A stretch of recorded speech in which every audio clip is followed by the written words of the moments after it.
Hi friends, നമ്മളുടെ ഇന്നത്തെ recipe എന്ന് പറയുന്നത് ചക്ക ബിരിയാണിയാണ്. അപ്പോൾ ഇപ്പോൾ ചക്കയൊക്കെ ഇഷ്ടംപോലെ കിട്ടുന്ന സമയമായതുകൊണ്ട് കപ്പ ബിരിയാണി ഉണ്ടാക്കുന്നത് പോലെ തന്നെ നമുക്ക് എളുപ്പത്തിൽ ചക്ക ബിരിയാണി ഉണ്ടാക്കിയെടുക്കാം. അതിന് വേണ്ടിയിട്ട് ഞാനിവിടെ 1 കിലോ ചക്ക ക്ലീൻ ചെയ്തെടുത്തിട്ടുണ്ട്. ക്ലീൻ ചെയ്ത് കഴിഞ്ഞതിന് ശേഷമുള്ള വെയിറ്റാണ് കേട്ടോ 1 കിലോ. നമ്മൾ ഈ ചക്ക ബിരിയാണിയുടെ കൂടെ ചേർക്കുന്നത് പോത്തിറച്ചിയാണ്. എനിക്കിവിടെ എല്ല് കിട്ടിയിട്ടില്ല കേട്ടോ, അതുകൊണ്ട് ഞാൻ ഇറച്ചിയാണ് എടുക്കുന്നത്. കുറച്ച് നെയ്യൊക്കെ ഉള്ള ഇറച്ചി നോക്കി എടുക്കുന്നതാണ് ചക്ക ബിരിയാണി ഉണ്ടാക്കി കഴിയുമ്പോൾ ടേസ്റ്റ് ഉണ്ടാകത്തുള്ളേ. എല്ലും കൂടി ഉണ്ടെങ്കിൽ അതും കൂടി ചേർത്തോളുക. ഞാനിവിടെ എല്ല് ചേർക്കുന്നില്ല കേട്ടോ. 1 കിലോ ചക്കയ്ക്ക് ഞാനിവിടെ ചേർക്കുന്നത് 700 ഗ്രാം പോത്തിറച്ചി ചേർക്കുന്നുണ്ട്. നിങ്ങൾക്ക് ചക്ക കുറച്ചും കൂടി വേണമെങ്കിൽ കൂടുതൽ ചേർത്തോളൂ. ആദ്യം നമുക്ക് ഈ പോത്തിറച്ചി ഒന്ന് വേവിച്ചെടുക്കണം. പോത്തിറച്ചി നമുക്ക് ഈ കുക്കറിലേക്ക് ചേർത്ത് കൊടുക്കാം. പോത്തിറച്ചിക്കാകുമ്പം അത്യാവശ്യം വേവൊക്കെ ഉണ്ടല്ലോ, അപ്പോൾ ആദ്യം അതൊന്ന് വേവിച്ചെടുക്കാം. 1/2 ടീസ്പൂൺ മഞ്ഞൾപ്പൊടി ചേർത്ത് കൊടുക്കാം. 1 ടീസ്പൂൺ ഉപ്പും കൂടി ചേർത്ത് കൊടുക്കണം. കുറച്ച് കറിവേപ്പില ചേർത്ത് കൊടുക്കാവേ. 1-2 തണ്ട് ചേർത്ത് കൊടുത്തോളൂ. 1/2 ടീസ്പൂൺ കുരുമുളക് പൊടിയും കൂടി ചേർത്ത് കൊടുക്കുന്നുണ്ട്. ഇറച്ചിയിലേക്ക് നമുക്ക് കുറച്ച് വെള്ളവും കൂടി ചേർത്ത് കൊടുക്കണം. ഞാനിവിടെ 1.25 കപ്പ് വെള്ളം ചേർത്ത് കൊടുക്കുന്നുണ്ട്. ഇറച്ചിയിൽ നിന്നും വെള്ളം ഇറങ്ങും, എന്നാലും നമുക്ക് കുറച്ച് വെള്ളവും കൂടി വേണം. ചക്ക വേകുന്ന സമയത്ത് നമ്മൾ വേറെ വെള്ളമൊന്നും ചേർക്കുന്നില്ല. ഈ ഇറച്ചിയിൽ ഉള്ള വെള്ളത്തിൽ വേണം നമ്മൾ ചക്ക വേവിച്ചെടുക്കാനായിട്ട്. അപ്പോൾ അതിനനുസരിച്ചുള്ള വെള്ളം നമ്മൾ ഈ സമയത്തൊന്ന് ചേർത്ത് കൊടുത്താൽ മതി. ഒന്ന് മിക്സ് ചെയ്തതിന് ശേഷം അടച്ചു വെക്കാവേ. ചിക്കൻ വെച്ചിട്ടും നമുക്ക് ഇതുപോലെ തന്നെ ചക്ക ബിരിയാണി ഉണ്ടാക്കിയെടുക്കാം. ചിക്കന് പിന്നെ ഇത്രയും വേവില്ലാത്തത് കൊണ്ട് സാധാരണ പോലെ വേവിച്ചെടുത്താൽ മതി കേട്ടോ. കുക്കറിൽ വേവിക്കണം എന്നില്ലേ. ഞാനിവിടെ 5 വിസിൽ അടുപ്പിക്കുന്നുണ്ട്. ആദ്യത്തെ വിസിൽ ഹൈ ഫ്ലെയിമിൽ, ബാക്കി 4 വിസിൽ മീഡിയം ഫ്ലെയിമിൽ ഇട്ട് കൊടുത്താൽ മതി. നിങ്ങളുടെ പാത്രത്തിൻ്റെയും ബീഫിൻ്റെയും വേവിനനുസരിച്ച് മാറ്റം വരും കേട്ടോ. പോത്ത് വെന്ത് വരുന്ന സമയം കൊണ്ട് നമുക്ക് കുറച്ച് സവാളയൊക്കെ ഒന്ന് വഴറ്റിയെടുക്കണം. അതിന് വേണ്ടിയിട്ട് ഞാനിവിടെ ഒരു കടായി വെച്ച് കൊടുത്തിട്ടുണ്ട്. ഇതിൽ തന്നെയാണ് നമ്മൾ ചക്ക ബിരിയാണി ആക്കിയെടുക്കുന്നത്. അപ്പോൾ കുറച്ച് വലിപ്പമുള്ള പാത്രം എടുക്കുകയാണെങ്കിൽ നമുക്ക് ഇളക്കിയെടുക്കാനൊക്കെ കുറച്ചും കൂടി എളുപ്പം ഉണ്ടാവും. ഞാനിതിലേക്ക് ഒരു 3 ടേബിൾ സ്പൂൺ വെളിച്ചെണ്ണ ഒഴിച്ചു കൊടുത്തിട്ടുണ്ട്. വെളിച്ചെണ്ണ ഉണ്ടെങ്കിൽ വെളിച്ചെണ്ണ തന്നെ ഒഴിച്ചു കൊടുക്കുക. എണ്ണ ചൂടായി കഴിയുമ്പോഴേക്കും 1 ടീസ്പൂൺ പെരിഞ്ചീരകം, 1 കഷ്ണം കറുവാപ്പട്ട, ഒരു 2-3 ഏലക്ക, ഒരു 4 ഗ്രാമ്പു ഇത്രയും ചേർത്ത് കൊടുക്കുന്നുണ്ട്. ഒന്ന് ഇളക്കി കൊടുക്കാം. ചൂടായി കഴിയുമ്പോഴേക്കും 1.5 ടേബിൾ സ്പൂൺ ഇഞ്ചി, 1.5 ടേബിൾ സ്പൂൺ വെളുത്തുള്ളി, ഒരു 5 ചെറിയുള്ളി, ഒരു 4 പച്ചമുളക് ഇത്രയും ചേർത്ത് കൊടുക്കണം. ഒന്ന് ഇളക്കി കൊടുക്കാം കേട്ടോ. ചെറുതായിട്ടൊന്ന് കളറ് മാറാൻ തുടങ്ങിയിട്ടുണ്ട്. ഈ സമയം ഒരു 2 വലിയ സവാള സ്ലൈസ് ചെയ്തതാണ്, അത് ചേർത്ത് കൊടുക്കാം.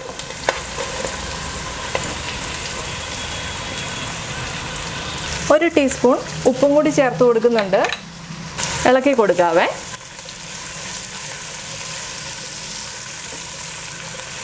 ഒരു തണ്ട് കറിവേപ്പിലയും കൂടി ചേർത്ത് കൊടുത്തിട്ട് നമുക്കിതൊന്ന് അടച്ചു വെച്ച് കൊടുക്കാം. ഇടയ്ക്കിടയ്ക്ക് തുറന്നിട്ടൊന്ന് ഇളക്കി കൊടുക്കണം. ഒരു ലോ ടു മീഡിയത്തിൽ വെച്ച് കൊടുത്താൽ മതി. സവാള കരിഞ്ഞു പോകരുത്. ഞാൻ ഇടയ്ക്ക് 2 തവണ ഇളക്കി കൊടുത്തിരുന്നു. ഒരു 5 മിനിറ്റും കൂടി അടച്ചു വെക്കാവേ. സവാളയൊക്കെ നല്ലതുപോലെ വഴന്നു വന്നിട്ടുണ്ട് കേട്ടോ. ഇനി ഇതിലേക്ക് പൊടികൾ ഓരോന്നായിട്ട് ചേർത്ത് കൊടുക്കാം. ചക്കയ്ക്കും കൂടി വേണ്ടുന്ന രീതിയിൽ വേണം പൊടികൾ ചേർത്ത് കൊടുക്കാനായിട്ട്. 3/4 ടീസ്പൂൺ മഞ്ഞൾപ്പൊടി ചേർത്ത് കൊടുക്കാം. മഞ്ഞൾപ്പൊടി ചേർത്തിട്ട് നല്ലതുപോലെ ഒന്ന് ഇളക്കി കൊടുക്കണേ. ലോ ഫ്ലെയിമിൽ വെച്ച് കൊടുത്താൽ മതി. ഒരു 2 ടീസ്പൂൺ മീറ്റ് മസാല ചേർത്ത് കൊടുക്കണം. 2 ടേബിൾ സ്പൂൺ മല്ലിപ്പൊടി, 1.5 ടേബിൾ സ്പൂൺ കാശ്മീരി മുളക് പൊടി നല്ലതുപോലെ ഇളക്കി കൊടുക്കണം. ആ പൊടിയുടെ പച്ച മണമൊക്കെ ഒന്ന് മാറുന്നോടം വരെ ഇളക്കി കൊടുക്കണം കേട്ടോ. പൊടി ചേർത്തതിന് ശേഷം ലോ ഫ്ലെയിമിൽ വെച്ച് കൊടുക്കണം.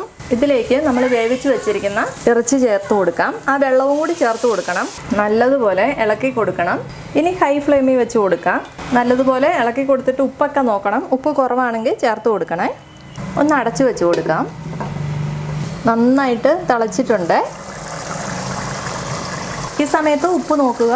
ഉപ്പ് കുറവാണെങ്കിൽ കുറച്ച് ചേർത്ത് കൊടുക്കണം. ഒരു ലോ ടു മീഡിയത്തിലിട്ട് ഒരു 10 മിനിറ്റ് ഇരിക്കട്ടെ.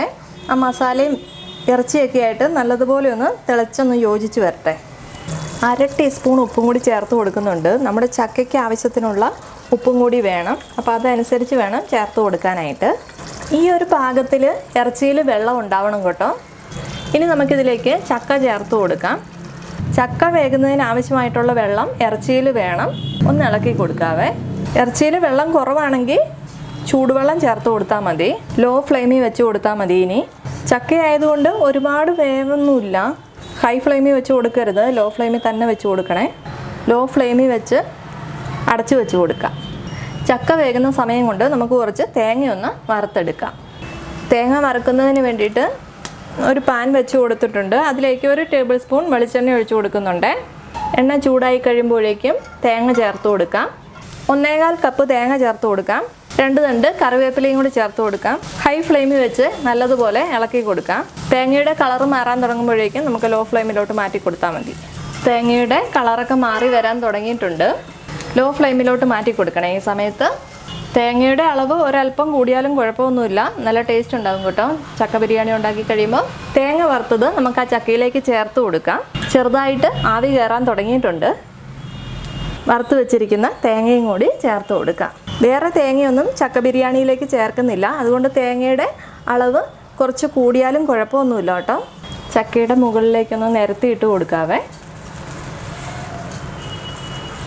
1/2 ടീസ്പൂൺ പെരിഞ്ജീരകം പൊടിച്ചതും കൂടി ചേർത്ത് കൊടുക്കുന്നുണ്ട്. നിങ്ങൾക്ക് വേണമെങ്കിൽ ഗരം മസാല വേണേലും ചേർത്ത് കൊടുത്താൽ മതി. ലോ ഫ്ലെയിമിൽ അടച്ചു വെച്ച് കൊടുക്കാം. ഒന്ന് തുറന്നു നോക്കാവേ. ചക്ക ഒരെണ്ണം എടുത്തിട്ട് ഇങ്ങനെ പ്രസ് ചെയ്ത് നോക്കിയാൽ മതി. വെന്തെങ്കിൽ നന്നായിട്ട് ഇതുപോലെ ഉടഞ്ഞു വരും.